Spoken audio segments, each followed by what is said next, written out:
अस्सलाम वालेकुम नाज़रीन, आप देख रहे हैं प्रोग्राम खबर गर्म है। मैं हूं सोनिया अदनान और हमेशा की तरह मेरे साथ मौजूद हैं एहतशामुल हक। नाज़रीन, मुल्क की सियासत में हम देख रहे हैं कि हलचल मुसलसल बरकरार है। गुज़िश्ता रोज हमने देखा कि बिलावल भुट्टो जरदारी ने पीडीएम के साथ चलने की मशरूत हिमायत की पेशकश कर दी और कहा कि पीडीएम इस्तीफों से पीछे हटे तो पीपल्स पार्टी पीडीएम के साथ चलने के लिए तैयार है। साथ में बिलावल भुट्टो जरदारी की जानिब से यह भी कहा गया कि उनके पास हिकमत अमली मौजूद है कि तहरीक अदम एतमाद के बगैर भी हम हुकूमत गिरा सकते हैं। पहले आपको सुनवाते हैं कि गुज़िश्ता रोज बिलावल भुट्टो की जानिब से क्या कहा गया, पर मजीद बात करते हैं। जी, ऑपोजिशन की जिद्दोजहद है, मैं समझता हूँ कि जो 2 लॉन्ग मार्चेस है उनसे भी हुकूमत पे बहुत ही प्रेशर आएगा। जहाँ तक दूसरी जमातें हैं उनके हक है कि वो अपना स्ट्रैटेजी रखे, अपना प्रायोरिटीज रखे। हाँ, अगर वो अपने मौक़िफ़ से हट रहे हैं, अगर वो मेरे मौक़िफ़ मान रहे हैं, अगर वो अपने इस्तीफ़ा के मौक़िफ़ छोड़ रहे हैं, अगर वो मेरा जो स्ट्रैटेजी है अदम एतमाद का उस पर भी आ रहे हैं, हाँ, तो फिर ऑब्वियसली मेरा ख्याल में ज्यादा इम्कान है कि हम मिलके काम करें। अब बिलावल की इस पेशकश का क्या कोई मुस्बत जवाब आया दूसरी तरफ से, इस पर जरा आज बात करेंगे। इसके साथ साथ नाज़रीन, दूसरी तरफ मरियम नवाज को ऐसा लग रहा है कि हुकूमत चंद दिनों की मेहमान है। गुज़िश्ता रोज मरियम नवाज साहिबा की जानिब से बात की गई और कहा गया कि हुकूमत गिराने के लिए हमें जो भी करना पड़ा, जो हरबा भी इस्तेमाल करना पड़ा, हम करेंगे। क्या कहा मरियम नवाज ने, वो भी सुन लीजिए। इनका जो अंजाम है वो बहुत करीब है कि जो मैं इनके हालात देख रही हूँ, मुझे ये महीनों और हफ्तों की नहीं, चंद दिनों की बात नजर आ रही है। इस हुकूमत को घर भेजने के लिए कोई भी तरीका अगर आजमाना पड़े तो आजमाना चाहिए। अब नाज़रीन, हुकूमत जा रही है, आज जा रही है, कल जा रही है, आर या पार होगा, इस तरह के मुख्तलिफ जो बयानात हैं वो हम आज से 1-1.5 साल पहले भी सुनते रहे हैं, जब हमने देखा कि पीडीएम या अपोजिशन की तमाम जमातें मुत्तहिद थी। उस वक्त क्या दावे किए जाते रहे हुकूमत जाने के, वो भी सुन लीजिए। 8 तारीख को अब या आर या पार इंशाल्लाह वो तो खुद जाने वाली है। जाली हुकूमत के दिन अब गिने जा चुके हैं। इस जाली इमरान खान के जाने के दिन अब सिर्फ चंद रह गए। 13 दिसंबर को या आर या पार।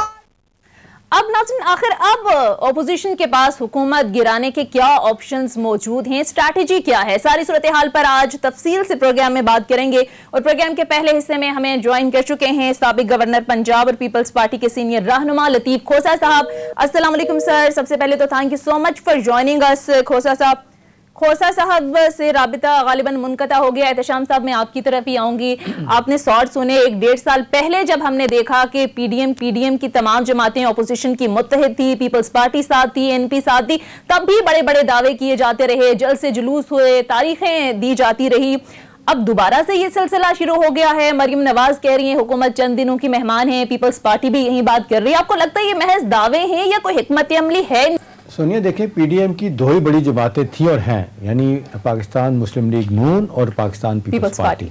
अभी आप देख लें, दोनों की पार्टी के क़यादत के अंदर ही बहुत सारे इख्तलाफात हैं। मसलन आपने भी मरियम नवाज का जिक्र किया कि उन्होंने कहा कि जी हमें हर सूरत में इनको घर भेजना है, कोई भी तरीका किया जाए। साथ ये भी कहा कि जी पहले तो मैं चाहती थी कि 5 साल मुकम्मल करें, लेकिन कोई भी तरीका किया जाए तो इनको निकाला जाए तो हम करेंगे। तो इशारा दे रही थी कि जी गैर कानूनी गैर आनी तरीका भी कबूल है, जिसको कंट्रडिक्ट किया उनकी पार्टी के अपने ही खाकान अब्बासी साहब ने। उन्होंने कहा कि जी मैं मरियम नवाज की इस बात से एग्री नहीं करता।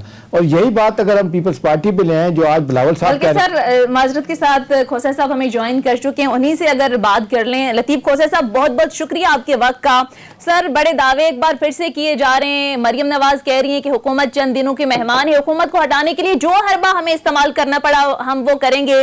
दूसरी तरफ पीपल्स पार्टी के भी कुछ इसी तरह के बयानात आ रहे हैं। 1-1.5 साल पहले भी यही बाज़गश्त हमें सुनाई दी जा रही थी जब पीडीएम इकट्ठी थी। तो सर, हुकूमत को घर भेजने के लिए क्या कोई स्ट्रैटेजी भी है या ये महज बयानात हैं, सिर्फ नारे हैं, सिर्फ दावे हैं? देखिए, बिल्कुल भी ऐसी बात नहीं है। हुकूमत तो नाम की चीज है ही कोई नहीं है इस मुल्क में। बदकिस्मती ये देखिएगा कि फ्री फॉर ऑल हो गया है। एक तो जो इन्फ्लेशन है इनसे कंट्रोल नहीं हो रही है, डॉलर जो है वो आसमान पे स्काई रॉकेटिंग जा रहा है, वो इनके जो है बिल्कुल दस्तरस में नहीं है। आप जरा महंगाई की कोई चीज देख ले, कोई इनकी चीज में हाथ नहीं है। स्टेट बैंक इन्होंने गिरवी कर दिया है, अवाम जो है फाकों पर आ गई है। 1 करोड़ नौकरी देना थी, 2 करोड़ जो है गुर्बत की दहलीज से नीचे धकेल दिए है इन्होंने। 50 लाख घर देने के वादे थे, वो 50 लाख जो है बेघर हो गए, छत लोगों के सरों से जो है उठा ली है। गैस नापैद है, लोग जो है बेचारे बच्चे भूखे जाते हैं क्योंकि सुबह उनके लिए गैस नहीं होता है कि किचन के जो है वो आइटम्स में कोई खाना ही बना सके उनके जो है जो भी घर वाले होते हैं।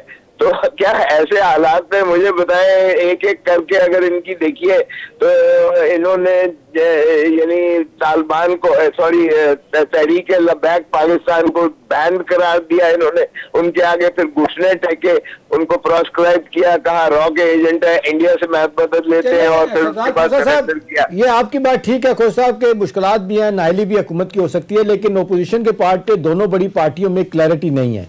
देखिए PMLN की क़यादत कहती है, मरियम नवाज कहती है कि जी जो भी हरबा इस्तेमाल करना पड़े करेंगे, और साथ ही शाहिद खाकान अब्बासी साहब उनको क्रेडिट करते हैं कि मैं उनसे एग्री नहीं करता। दूसरी तरफ आप देख लें बिलावल भुट्टो ने कहते हैं आए आके हम तब्दीली लेके आते हैं, किस तरह तब्दीली लेके आनी है, तो एतमाद करना है। और साथ ही आप देखते हैं थोड़े दिन पहले की बात है, जरदारी साहब ने क्या कहा था कि जी मैं नहीं समझता कि हम PDM में वापस जा सकते हैं। तो ये लोग तो यही कह रहे हैं कि अगर डिसहरे गवर्नमेंट के अंदर है तो आप दो बड़ी पार्टियों में भी तो वही सूरत हाल है। देखें, हुकूमत में हम नहीं है, हुकूमत में वो है। एक बात, दूसरी बात आप जरा देखिएगा कि इलेक्शन कमीशन ऑफ पाकिस्तान ने अब वो भी जो क्लासिफाइड थे या जो इन्होंने उस पर पाबंदी लगाई वो भी उन्होंने खोल दिए हैं। उनकी जो इतनी डैमनिंग है रिपोर्ट जो स्क्रूटनी कमेटी ने दी है कि 26 फॉरेन अकाउंट्स जो है अनअकाउंटेड फॉर है और वो प्रोहिबिटेड अकाउंट्स में से है, और जो पहले उन्होंने एक थोड़ा सा पर्दा रखा था वो भी उन्होंने खोल दिया इलेक्शन कमीशन ने। Now it is free for all, इसलिए इनकी बड़ी जल्दी ये एक्सपोज हो जाएंगे। और अगर प्रोहिबिटेड में इनकी अकाउंट्स के आना जो है साबित हो जाता है तो वैसे ही PTI की हुकूमत ही न सिर्फ हुकूमत बल्कि पार्टी उनकी जो है वो बैन हो जाती है। वो उसको इलेक्शन कमीशन को वो डिलीट करना पड़ता है, उसका जो है वो परमिट या इजाजत खत्म करना पड़ती है। सरदार साहब माजद के साथ इलेक्शन कमीशन के पार्ट पे तो जो खबरें आई हैं वो तो कहते हैं इससे कोई फर्क नहीं पड़ेगा, ज्यादा से ज्यादा वो जो फंड्स जिनको वो साबित नहीं कर सके वो हक्के सरकार जब्त हो जाएंगे, इससे ज्यादा कुछ नहीं होगा, पार्टी पे पाबंदी नहीं लग सकती। ये वो खुद कह रहे हैं इलेक्शन कमीशन के लोग। नहीं, इलेक्शन कमीशन के किसी लोग ने ये नहीं कहा है। उन्होंने स्क्रूटनी, उनका जो फाइंडिंग जरूर है, स्क्रूटनी कमेटी वहां आकर रुक गई कि जी बाबर एस के जो है वो अपना वो अकबर वो जो है अकबर की ख्वाहिश हो सकती है सर, आप लोग उसमें शामिल तो नहीं है ना। नहीं, सुन ले बाबर अकबर जो है वो हमारा नहीं है, इन्हीं का जो है फाउंडर मेंबर है, PTI ही का वो जो है इनसाइडर है, उसने ये सारी चीजें इंकशाफ की हैं। स्क्रूटनी कमेटी का ये काम भी नहीं था, उन्होंने 26 अकाउंट कह दिए और उनका काम नहीं था। ये इंक्विजिटोरियल प्रोसीडिंग्स थी, स्टेट बैंक से खुद ही उन्होंने मंगवाई थी, सारे ये जो डाटा भी मंगवाया था, अकाउंट्स भी मंगवाए थे। इसलिए ये कहना कि बाबर अकबर के लिए एक पर जो है बारे सबूत था, ये बिल्कुल गलत है। बाबर एस अकबर पर बारे सबूत नहीं है और सुप्रीम कोर्ट भी कह चुकी है और आइन का भी यही तकाजा है कि ये इलेक्शन कमीशन स्क्रूटनी इसकी खुद करेगी और उसी में ये अपने सरदार साहब इंफॉर्मेशन मिनिस्टर स्टेट के जो है फरख हबीब साहब वो तो बड़ा वाज़ेह तौर पे कई दफा कह चुके हैं कि अकबर बाबर साहब जो है ना वो तो PMLN की वो क्या कहते हैं लफ्ज यूज करते हैं कि जी वो तो इजी लोड है उनका, वो तो इशारा किसी और तरफ करते हैं। अच्छा, उनसे बड़ा झूठा तो कोई पैदा शायद ही नहीं हुआ होगा। जितना इमरान खान को गिनीज वर्ल्ड रिकॉर्ड मिला है ना, इतना ही उनके जो एडवाइजर्स और स्टेट मिनिस्टर भी उनको इसीलिए बनाया है क्योंकि जो बैशिंग ज्यादा करेगा ऑपोजिशन की और जो ज्यादा गाली देगा और झूठ बोलेगा वही इस जो है उसमें स्पोक्स पर्सन बनेगा, उसी को वजारतें मिलेंगी और वही इनका जो है वो माशाअल्लाह स्पोक्स होगा। तो ये तो इनका खासा है। इसलिए आप स्टेट मिनिस्टर साहब की बात ना करें क्योंकि फरूख हबीब साहब तो पहले दिन से 7 साल से ये इस इलेक्शन कमीशन में है, सुप्रीम कोर्ट तक गए कि जी इलेक्शन कमीशन का दायरा अख्तियार नहीं है, इस्लामाबाद हाई कोर्ट में गए कि स्टे किया जाए, उसके बाद कहा कि इसको बंदिश लगाई जाए। उन्होंने 7 साल तक इसको जो है रोकने की कोशिश की। लेकिन सरदार साहब एक बड़ा इल्जाम तो साबित नहीं हुआ कि हिंदुस्तान और इजराइल से उनको फंडिंग होती रही, ये तो साबित नहीं हुआ। नहीं, आप फिक्र ना करें, ये उन्होंने 26 अकाउंट अभी तो खुलेंगे ना, क्योंकि ये उन्होंने खोल दिए हैं। वैसे भी इलेक्शन कमीशन ने जो पाबंदी लगाई थी वो भी हटा दी है। तो अभी इलेक्शन कमीशन ने तो इस पर जो है अपना जो फैसला देना है। 2 चीजें होती हैं, एक जिस तरह आपने कहा कि उस अकाउंट को जो है वो अगर नहीं दिया गया और वो प्रोहिबिटेड नहीं है तो उसको आप जब्त कर लेंगे उस अकाउंट को। दूसरा जो है मद में वो आते हैं जो प्रोहिबिटेड है, मसलन ऐसे भी हैं अकाउंट्स जिसमें यहूदी या जिसमें जो है पाकिस्तान का जो एक मुतहारिब एलिमेंट है उनके थ्रू भी फंडिंग हुई है। एक ऐसी कंपनीज मुझे बताएं मल्टीनेशनल कंपनीज है या वो दूसरे इदारे हैं, वो क्यों कर पाकिस्तान की किसी पार्टी को फंड देंगे तावक्ते के उनका अपना मफाद उसमें इन्वॉल्व नहीं होगा, या उनके अपने अज़ाइम वहाँ जो है मख्फी अज़ाइम के पेश नजर नहीं देंगे। कोई देला किसी को नहीं देता है बगैर मतलब के। तो साफ जाहिर है कि वो जब खुलेगा और इलेक्शन कमीशन उसको उस पर अपना फैसला देगी, क्योंकि ये फैसला नहीं दिया गया है, ये तो स्क्रूटनी कमेटी ने अपनी रिपोर्ट दी है सिर्फ। इसको इन्होंने बहुत उलझाने की कोशिश की कि जी पीपल्स पार्टी के भी फंड देखें जी, PMLN के भी फंड देखें जी, फिर अब दरखास्त दे दी है कि जी इनको इकट्ठा किया जाए। अरे भाई ये भी कभी हुआ है कि सारे केस जो है इकट्ठे सुने जाए? आप तो पहले अपनी जवाबदेही कर लीजिएगा। इनसे जो बात पूछी जाए ये दूसरे चोर है, यानी ये हर चीज। चलिए लतीफ खोसे साहब, देखना है कि इसके नताइज क्या आते हैं। अच्छा सर, हम पिछले 3-3.5 सालों से सुन रहे हैं कि ऑपोजिशन ये कह रही है कि हुकूमत नाअहल है, हम चलने नहीं देंगे, अभी भी यही बातें हो रही हैं। तो सर स्ट्रैटेजी क्या है? अब बिलावल ने तो मशरूत पेशकश कर दी है PDM में शमूलियत के हवाले से, वो कह रहे हैं कि इस्तीफों से पीछे हटें तो पीपल्स पार्टी साथ मिलकर चलने को तैयार है, हालांकि अभी वो इस्तीफों की बात भी नहीं कर रहे। बिलावल ने तो सर पेशकश कर दी, वहां से कोई ग्रीन सिग्नल मिला आपको? हमें ग्रीन सिग्नल की जरूरत ही नहीं है। देखिए हम ऑपोजिशन, हम अपना एक पॉलिटिकल एंटिटी और पॉलिटिकल पार्टी है, और इसी तरह जो भी PDM में थे वो सब पॉलिटिकल पार्टी थी, कोई हेडमास्टर नहीं उसमें बन सकता था। मैं खुद उस कमेटी का जो है मेंबर था, जिसमें उनकी जानिब से फाकान अब्बासी साहब की 5 रुकनी थी और यहाँ राजा परवेज अशरफ के साथ हम लोग थे, और हमारा यही तय पाया था कि लॉन्ग मार्च भी करेंगे, हम नो कॉन्फिडेंस भी लाएंगे, हमने कहा बाई इलेक्शन भी लड़ेंगे, हमने कहा जो है ये स्टेट इलेक्शंस भी आजाद कश्मीर या दूसरे हो रहे हैं सब में लड़ेंगे। और इस्तीफे को हमने कहा था कि हम ये एक ऑप्शन आखिरी रखेंगे, देंगे नहीं, ये तय कर लिया था हमने। और फिर जब लॉन्ग मार्च किया है तो हम लॉन्ग मार्च के लिए तैयार थे, मगर इन्होंने कहा लॉन्ग मार्च के साथ इस्तीफे तो कभी तय नहीं हुआ था, और हमने साफ कह दिया। लेकिन सरदार साहब ये अदम एतमाद की जो सरदार साहब बात है, इस पे तो देखना PMLN भी कहती है, आपकी पार्टी के लोग भी कहते हैं बड़ा वाज़ेह तौर पे कि जी नंबर गेम हमारे पास अगर ज्यादा होते तो आज हम हुकूमत में होते। अभी पहली अमेंडमेंट जो आपकी तरफ से मिनी बजट पे आई थी, 150 वोट मिले थे अपोजिशन को, सारी की सारी को 168 गवर्नमेंट को मिले थे, 18 वोट ज्यादा थे। पहले दिन शबाशी साहब नहीं आए, बिलावल भुट्टो नहीं आए, इजलास जब शुरू हुआ लोग कहते हैं इनके अपने लोग इंटरेस्टेड नहीं है, हमारे पास तो नंबर गेम में हम कंफर्टेबल हैं। तो सवाल ये है कि अदम एतमाद अगर मान भी जाए दोनों बड़ी पार्टियां तो कैसे पूरा हो सकता है सर?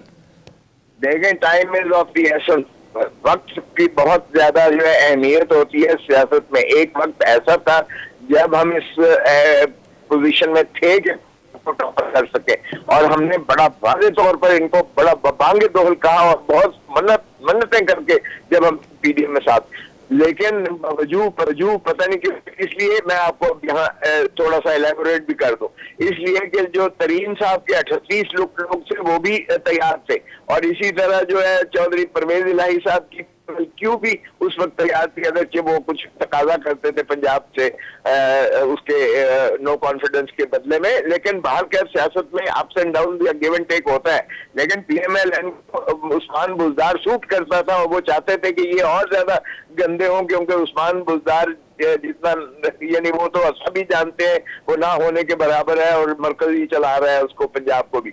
सो उस वक्त इन्होंने हमारी बात बिल्कुल ना मानी। ये तो बड़ी मुश्किल से हमने इनको मनाया कि ये तो बाइकआउट करना चाहते थे, क्योंकि मौलाना साहब तो पहले दिन ही बाइकआउट के हक में थे, और बल्कि इस्तीफों के हक में थे, और बाहर जाने के और वो चौक करने के हक में थे। आप सही कह रहे हैं, आपकी और मेरी है, बहुत सारे लोगों की राय बुज़दार साहब के बारे में शायद यही है, लेकिन एक नया लेटेस्ट सर्वे आया, वो तो कह रहे हैं बुज़दार साहब का सूबा बेस्ट परफॉर्मिंग सूबा है। ना ये उन्होंने बिल्कुल भी नहीं कहा।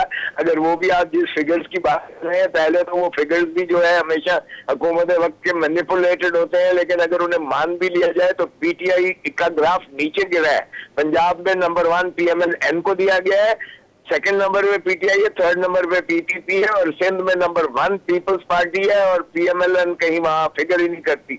तो इसलिए ये जो टोटलिटी में आप करते हैं, ये टोटलिटी का कभी भी जो रेटिंग्स होती है, कभी भी वो यहाँ ये नहीं है कि आपको प्रोपोर्शनल रिप्रेजेंटेशन की बुनियाद पर सीटें मिलती हैं। यहाँ तो आप एक वोट से हारे भी तो आप 0 हो गए उस सीट से। पॉपुलैरिटी का ग्राफ वो कहते हैं नवाज शरीफ साहब का 33% है, ये इंडिपेंडेंट मैंने देखा है, कोई अदारा है जिसने किया। 30% नवाज शरीफ साहब का, अपना इमरान खान साहब का, 18% बिलावल भुट्टो का है। नहीं, ये ओवरऑल आप बात कर रहे हैं जी, ओवरऑल बात कर रहा हूँ मैं प्रोविंस वाइज की बात कर रहा हूँ। देखिए ओवरऑल पे तो छोड़ देना, आपने बलूचिस्तान को भी लिया, KP के तो गिन लिया, पंजाब भी, सिंध भी, आप सारा ओवरऑल पे गिनते हैं। ओवरऑल का तो हमारा प्रोपोर्शनल रिप्रेजेंटेशन सिस्टम ही नहीं है कि उस ओवरऑल की बेसिस पर आपकी जो नुमाइंदगी पार्लियामान या असेंबलियों में होती हो। तो इसलिए ये फिगर्स का कोई माने नहीं रखता। आप फिगर्स देख लें जो इनको KPK में हशर हुआ है, PTI जो है वाइप आउट हो गई है वहां से। आज मैं दावे से बात करता हूँ, पंजाब में कराएं तो पंजाब में भी PTI वाइप आउट हो जाएगी, लोग बल्ले मारेंगे। सिंध में 0 होगा, KPK में वैसे इनका कोई इतना नहीं है, और बलूचिस्तान से फारिग होंगे 0। तो इसलिए खुदारा आप जब देखते हैं तो आप जरा गलियों में जाएं, कहीं भी चले जाएं, गरीब आदमी मन की गालियां देता है। डरे अवाम के गैज़ो गज़ब से मैं आपको बात कर रहा हूँ, आप हमारी भी छोड़ दें। हमने 2 दिन नशिस्त की सेंट्रल एग्जीक्यूटिव कमेटी की लाहौर में मीटिंग, मैं भी उसका मेंबर हूँ। इतना ज्यादा प्रेशर था कि जी अवाम हमसे भी नाला हो रही है, मायूस हो रही है कि ऑपोजिशन क्या कर रही है। हमारा तो जीना 2 घर हराम कर दिया है PTI ने। ऑपोजिशन क्यों नहीं निकल रही, ऑपोजिशन क्यों नहीं कर रही? हमें इसलिए 27 फरवरी पहले रखना पड़ी लॉन्ग मार्च, लेकिन हम फिर भी मुतमन्नी है और मुल्तमस है। लॉन्ग मार्च से कंक्लूजन निकलेगा, गवर्नमेंट पर आप प्रेशर बिल्ड करेंगे, या बिलावल तो कह रहे हैं वहां पहुंचेंगे और गवर्नमेंट के खात्मे का ऐलान कर देंगे, तो क्या होगा? गवर्नमेंट पर मकसद सिर्फ प्रेशर बिल्ड करना है या घर भेजना है? देखिए मैं आपको बताऊं, नहीं बिल्डिंग नहीं है, हमने हमारी कमेटियां बन गई हैं, हम सभी से जो है कर रहे हैं। जो तो PDM के बाहर की जमातें हैं उनसे भी कर रहे हैं, PDM से भी कर रहे हैं, और खुद PTI के जो लोग हैं मुहिब्बे वतन, हम देखें कोई भी डूबती हुई कश्ती के साथ अपने आप को डुबोना गवारा नहीं करेगा। मिनी बजट का अभी असरात आप देख लें, 1 आधे महीने में किस कदर शदीद आते हैं। आज हर बंदा जो है 2,75,000 मकरूज पैदा हो रहा है 2,75,000 जो पैदा होता है। तो इस कदर बदहाली पाकिस्तान की आज तक तारीख में कभी नहीं हुई है। तो आप देखें लोग किस तरह से निकलते हैं। ये यकीन कर लें कि हम कोई गैर जमहूरी तरीका नहीं चाहते। गैर जमहूरी में तो चौक हो जाए तो जाहिर है कि फिर दूसरी कुव्वतें भी बीच में आने का खदशा, आने का अंदेशा हो जाता है, जहाँ क्योस और जहाँ अफरा तफरी की आपने बात की। पिछले कुछ दिनों से मुल्क की सियासत में भी बड़ी बाज़गश्त और बड़ी कयास सुनाई दी जा रही है, कहीं सोशल मीडिया पर भी बहस जारी है प्रेसिडेंशियल फॉर्म ऑफ गवर्नमेंट के हवाले से। फिर एहसन इकबाल साहब भी बात करते हैं कि मुल्क में इंदिरा गांधी तर्ज की इमरजेंसी की फड़फड़ाहट है। इस तरह की कुछ बातें जो हैं वो हो रही हैं। तो सर आपको भी लगता है इस तरह की कोई जो कयास है उसमें कोई हकीकत है या महज सिर्फ अफवाहें? नहीं जी नहीं, देखें अफवाहें तो जब से पाकिस्तान बना है, माफ कीजिएगा, हमने जो है प्रेसिडेंशियल फॉर्म ऑफ सिस्टम और टोटलिटेरियन सिस्टम में हमने मुल्क तोड़ लिया। देखिए हमारा जो है वफाकी पार्लिमानी जमहूरी निज़ाम ही चल सकता है, इसलिए कि सूबों को अख्तियारात आपको देना लाजिम है, और सूबों के अख्तियारात अब 18वीं तरमीम में जो दिए गए हैं वो वापस नहीं लिए जा सकते। आज आप प्रेसिडेंशियल फॉर्म ऑफ गवर्नमेंट करते हैं, खाकम बदहन बलूचिस्तान को कंट्रोल करना, या मैं नाम नहीं लेता किसी भी सूबे का, लेकिन आपके लिए बहुत ज्यादा दिक्कतें होंगी।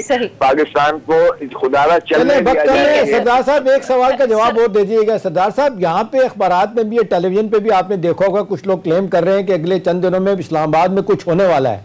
आपको लगता है कोई ऐसी चीज है?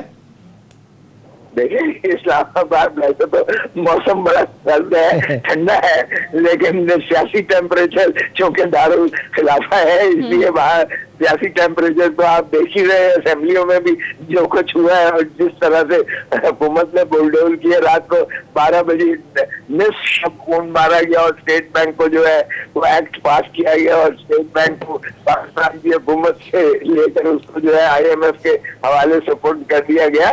तो ये यहाँ तो यकीनन आप तो करें, क्योंकि हम भी आ रहे हैं 27 फरवरी को, तो जाहिर है कि स्टेट इस्लामाबाद का टेम्परेचर तो काफी गर्मा गर्मी है। आप कह रहे हैं इस्लामाबाद के नहीं होगा, इसलिए भी होगा मजीद गर्मा गर्मी आएगी आप कह रहे हैं सर। हमको भी 27 फरवरी को मैं आज आपके लिए कोई मैं नजूमी तो नहीं हूँ, लेकिन मैं आपको कह सकता मैं थोड़ी सी सियासी जो मेरी सूझबूझ है उसके मुताबिक हम 27 फरवरी में हमारे साथ शामिल होगी और ये जो है एक पूरा जो सिलसिला इंशाल्लाह सैल रवां होगा इस्लामाबाद की तरफ। ये असल सुनामी होगा जो पाकिस्तान के अवाम जिसमें शामिल है। सही, चले सर, देखना ये है कि कितनी बड़ी तादाद में आप लोग निकालने में हो सकते हैं। बहरहाल बहुत बहुत शुक्रिया साबिक गवर्नर पंजाब और पीपल्स पार्टी के सीनियर रहनुमा लतीफ खोसा साहब नाज़रीन प्रोग्राम में हमारे साथ मौजूद थे। मुख्तसर ब्रेक लेते हैं, ब्रेक के बाद जब वापस आएंगे तो सीनियर एनालिस्ट इमरान याकूब साहब प्रोग्राम में हमें ज्वाइन करेंगे। Stay tuned.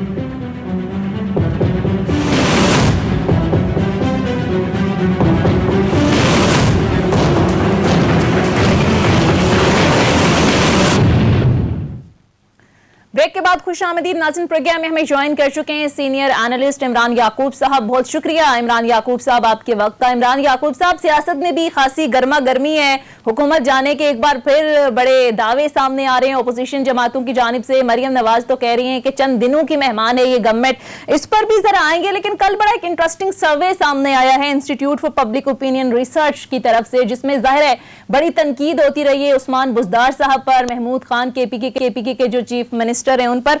लेकिन इस सर्वे के मुताबिक तो उन्होंने ये कहा है कि ये दोनों बड़ा अच्छा काम कर रहे हैं, अवाम बड़ी मुतमईन है। तो सर कैसे देखते हैं इस सर्वे को आप? अगर अवाम मुतमईन है तो फिर केपीके के जो रिजल्ट हैं वो भी सबके सामने, टाइमिंग कितनी इंपॉर्टेंट है इसकी? बिस्मिल्लाहिर्रहमानिर्रहीम।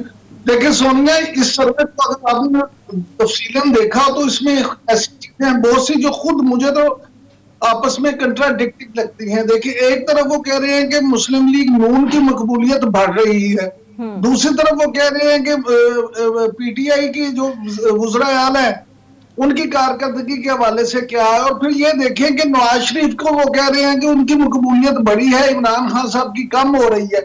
ये सारी चीजें अगर देखें तो मुझे तो ये लगता है कि सर्वे कम और शायद गरम मसाला ज्यादा है कि जिसमें उन्होंने हर वो चीज डिस्कस कर ली है कि जिसके बाद हम अपने प्रोग्राम्स में उनका सर्वे जरूर डिस्कस करें। लेकिन ये बात है कि हालात, सियासी हालात को मुझे बतौर एक साफी के कोई इतने अच्छे नहीं लग रहे, क्योंकि अगर आप ये देखें कि जो हुकूमत, अगर आप हुकूमत की बात करें तो हुकूमती सफों में जिस तरह से एकदम से डील डील डील का शोर मचाया जा रहा है, तो ये जाहिर करती है कि शायद जैसे माइनस नवाज शरीफ की बात हुकूमत की तरफ से हो रही थी, वैसे ही माइनस इमरान खान की बात भी शुरू हो गई है। अच्छा, आपको भी सर ऐसे लग रहा है? वैसे पिछले कुछ दिनों से मुख्तलिफ कॉलम्स अगर देखें, मुख्तलिफ टीवी चैनल्स देखें तो बड़ी कयास हो रही है कि इस्लामाबाद के अंदर कुछ होने वाला है। तो सर आपको भी यही लगता है कि ये जो बात कर रहे हैं, जिस तरफ इशारा माइनस इमरान खान की, तो ये वाकई कहीं कुछ ऐसा होने जा रहा है? वो देखें आप उस पे कि परवेज खटक साहब, एहतशाम साहब बैठे हैं, मैं इनसे भी जरूर पूछना चाहूंगा, मुझे आप ये बता दें कि ये क्या मुमकिन है कि मियां नवाज शरीफ अभी हालांकि सजा याफ्ता हैं, कायद हैं, सदर भी नहीं है जमात के, लेकिन वो अगर किसी इजलास की सदारत कर रहे हो तो ख्वाजा आसिफ ये कह के बाहर जा सकते हैं कि वो सिगरेट पीने गए थे। इसी तरह पीपल्स पार्टी में बिलावल भुट्टो सरदारी अगर किसी इजलास की सदारत कर रहे हो तो क्या मुमकिन है कि खुर्शीद शाह साहब कहते हैं कि वो सिगरेट पीने गए थे? तो वजीर आजम इमरान खान साहब तो वज़ारत उस्मा के ओहदे पर फाइज हैं, वो उनके सीनियर वजीर जो है वजीर दिफा परवेज खटक साहब, वो कहते हैं कि जी मैं सिगरेट पीने बाहर गया था, ऐसा मुमकिन नहीं होता। और जब इस तरह की बात हो जाए कि परवेज खटक साहब या नूर आलम साहब या इस तरह से लोग खुल के बातें करना शुरू कर दें, तो इसका मतलब ये होता है कि कहीं ना कहीं को खिचड़ी पक रही है, कहीं ना कहीं कुछ हो रहा है और कहीं से किसी को कुछ इशारे मिल रहे हैं, आप ये कह रहे हैं। लेकिन एहतशाम साहब, हमने देखा इस सारी सूरत हाल के बाद परवेज खटक साहब का बयान भी सामने आया। उन्होंने कहा इमरान खान साहब ही मेरे लीडर हैं, मैं तो ये सब कहने का सोच भी नहीं सकता। फिर वो कहते हैं हमारी पार्टी के अंदर जमहूरियत है, जिसको लगता है कहीं के इशू है तो वो खुलकर बोल भी सकता है। लेकिन आपको लगता है कि ये सारी चीजें जिस तरफ इमरान याकूब साहब इशारा कर रहे हैं उस तरफ जा रही हैं?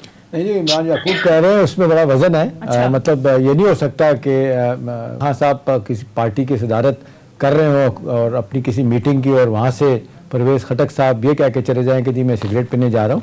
वो फिर वाज़े तौर पे लगता है उस खबर में ही आपने देखा उसी शाम को खबरें आना शुरू हो गई थी कि जी प्राइम मिनिस्टर साहब ने खटक को बुलाया, परवेज खटक को आए इधर, फिर दोबारा आए, फिर उनको दोबारा से आपने देखा वहाँ मीटिंग में जाने के बाद उनको फिर मीडिया के पास लाया गया और पिछले दो साथ जो खड़े थे वो लग रहा था कि वो सिर्फ जिसको कहना चाहते हैं कि जी वो डैमेज जो हो गया था, डैमेज डन था, उसको डाइल्यूट करने के लिए लाया गया था उनको। उसमें तो दो राय नहीं है कि पार्टी के अंदर इख्तलाफात हुए, आवाज़ें उठना शुरू हो गई।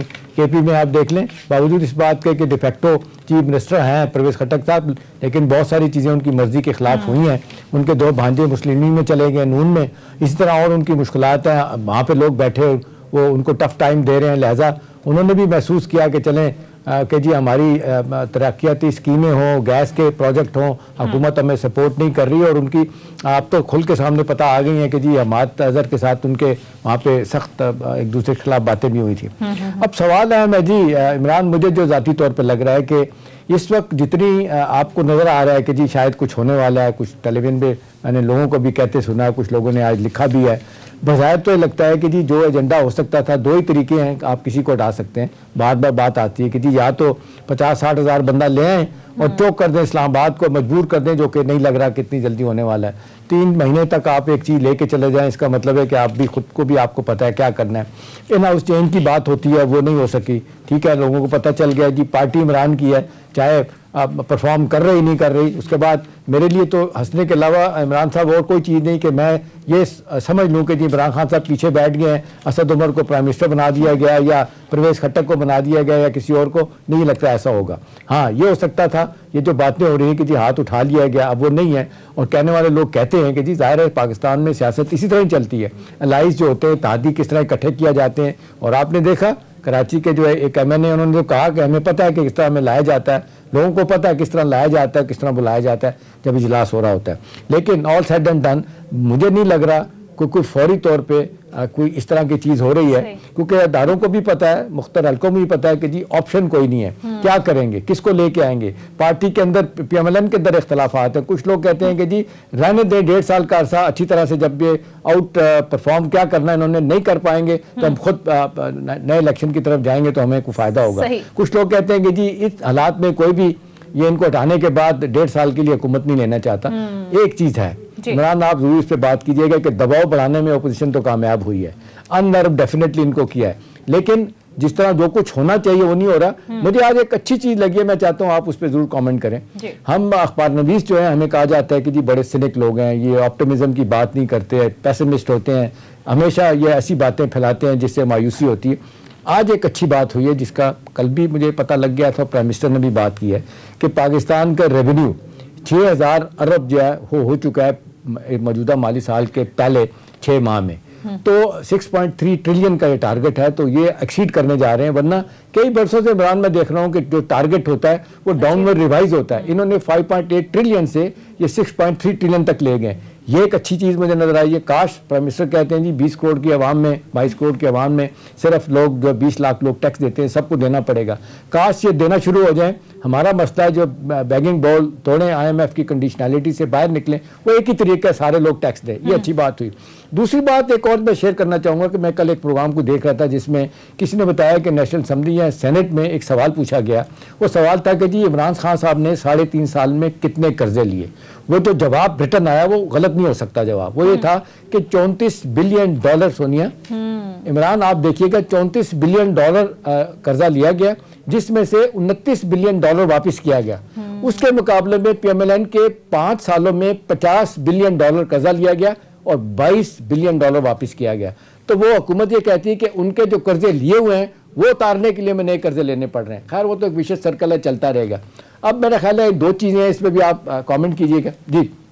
जी इमरान याकूब साहब, जिन कामयाबियों का तज़किरा अभी किया जा रहा है, ज़ाहिर है खुशाइन बातें, आपको लगता है कि ये तसलसल इसी तरह से बरकरार रख पाएगी गवर्नमेंट आगे भी? देखिए, एहतशाम साहब ने जो बात की है ना रेवेन्यू बढ़ने की, तो ये वाकई बड़ी खुशहाली बात है कि रेवेन्यू बढ़ा है, लेकिन यहाँ देखने की जरूरत ये है कि क्या ये रेवेन्यू वाकई टैक्स देने वालों की तादाद की वजह से बढ़ा है या आपने मुख्तलिफ टैक्सेस के जरिए से बढ़ा ली है।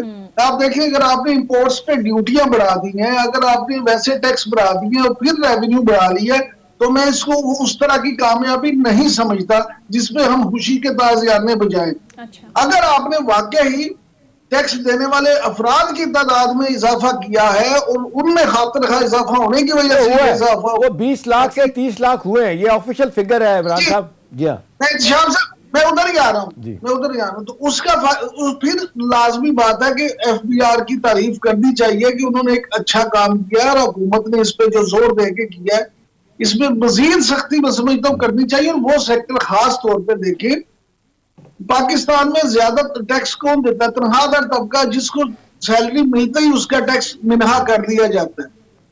एग्रीकल्चर पे आप आज तक टैक्स नहीं लगा सके। बिजनेसमैन जो करोड़ों का काम करते हैं तो वो टैक्स देते हैं सैकड़ों रुपए में। लेकिन अगर वाकई ही टैक्स का प्रॉपर एक सिस्टम आ जाए, तो मैं समझता हूँ कि हमें इस $34 मिलियन की या $50 मिलियन की आप बात कर रहे हैं कर्जे की, हमें वो लेना ही ना पड़े अगर हमारे यहाँ टैक्स का सिस्टम बेहतर हो जाए। लेकिन जो सियासी सूरत हाल है, एहतशाम साहब जिस तरह फरमा रहे थे कि इन्हें ये लगता है कि यहाँ अभी कुछ नहीं होगा, तो उसकी बुनियादी वजह ये है कि अपोजिशन, इमरान खान शुरू से बड़े खुशकिस्मत रहे हैं। जब वो प्लेयर थे उस वक्त भी खुशकिस्मत थे, जब वो सियासत में आए उस वक्त भी खुशकिस्मत है। उसकी बुनियादी वजह ये है कि कभी भी किसी को ताकतवर हल्कों की तरफ से उतनी सपोर्ट नहीं मिली जितनी इमरान खान साहब को बतौर वजीर आजम मिली है। दूसरी बात इसमें यह कि इमरान खान साहब को जितनी निकम्मी और जितनी नालायक अपोजिशन मिली है वो भी किसी वजीर आजम को नहीं मिली। लेकिन इमरान खान साहब फायदा नहीं उठा रही गवर्नमेंट। बहरहाल इस पर मजीद भी बात करेंगे। मुझे मुख्तसर ब्रेक के लिए कहा जा रहा है, नाज़रीन ब्रेक लेते हैं। Stay tuned.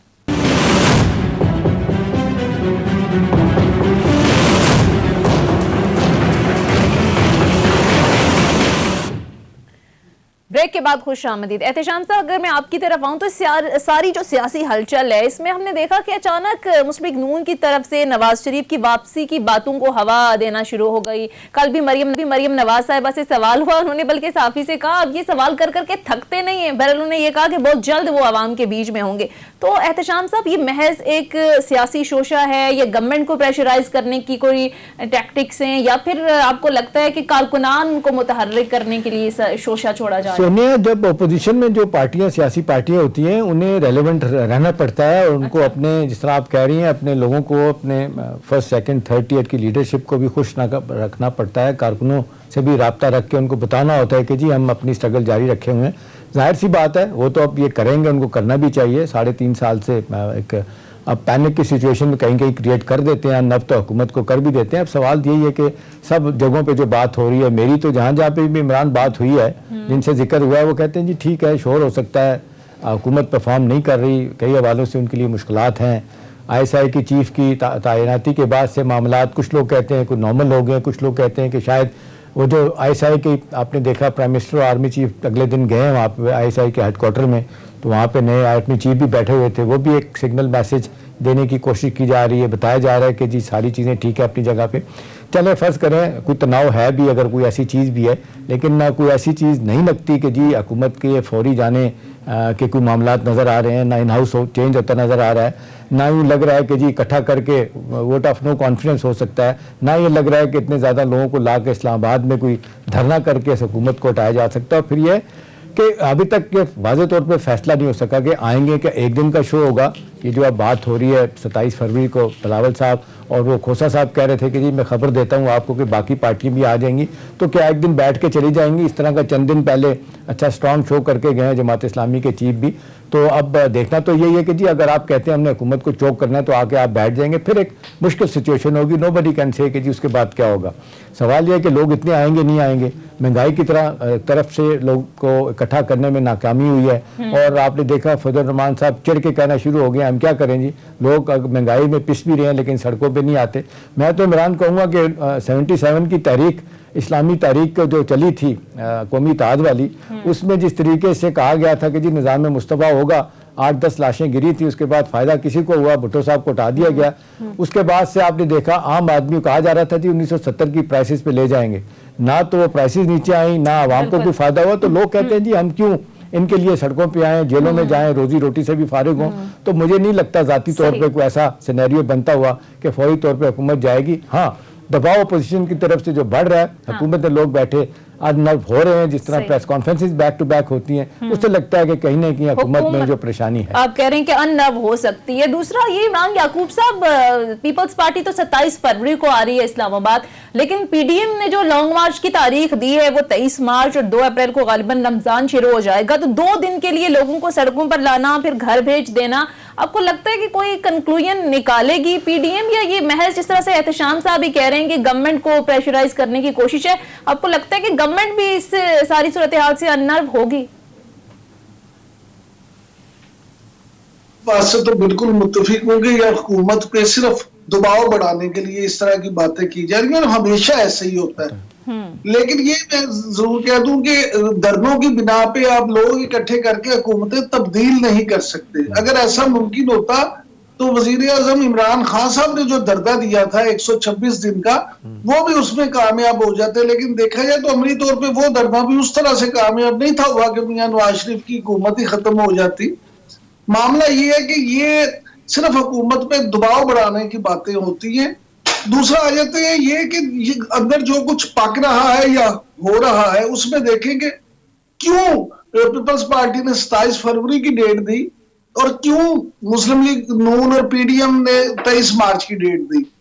देखें, अपोजिशन कहीं ना कहीं ये समझती है कि शायद मार्च से पहले ही कुछ हो जाए, लिहाजा जब उस वक्त 23 मार्च की डेट दी गई थी तो उनका ख्याल था कि शायद इस मार्च की नौबत ही नहीं आएगी। लेकिन इमरान, आपको क्या लगता है, आपको क्या लगता है कि जो ओपोजिशन समझ रही है कि कुछ ना कुछ हो जाए, आप इसको कैसे इन्फर करेंगे कि क्या हो जाए? माशाल्लाह कॉलम भी बड़ा जोरदार आप लिखते हैं सियासत पे, आपको नजर क्या आता है कि इससे वो क्या कहना चाह रहे हैं?